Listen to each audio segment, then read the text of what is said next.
الحمد لله وحده والصلاة والسلام على من لا نبي بعده. أما بعد, Assalamualaikum warahmatullahi wabarakatuh. Una sa lahat, ating pasalamatan ang dakilang Allah subhanahu wa ta'ala sa lahat ng kanyang biyaya at gabay na ipinagkaloob sa atin. Mga kapatid sa Islam, basahin natin ng napakahalaga isang aya na binanggit ng Allah subhanahu wa ta'ala sa banal na Quran. Ayon sa kanyang sinabi, Inna Allah yuhibbut tawabina wa yuhibbul mutatahhirin. Sabi ng Allah subhanahu wa ta'ala, katotohanan minamahal niya ang mga taong palaging nagbabalik loob sa kanya, nagtatawba. Minamahal ng Allah subhanahu wa ta'ala ang alipin na kung saan siya ay humingi ng kapatawaran sa Allah.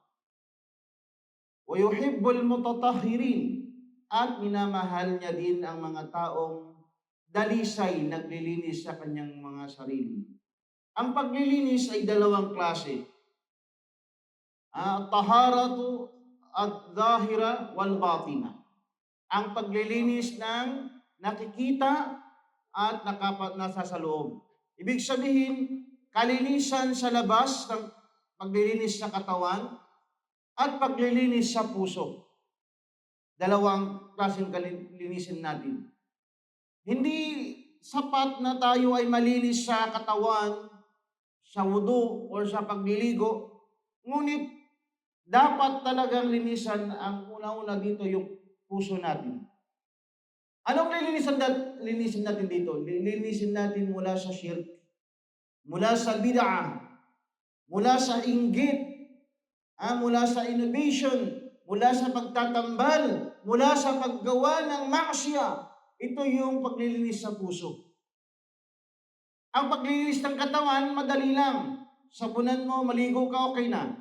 Pero ang pinakamahirap at mabigat sa karamihan, yung paglilinis sa puso.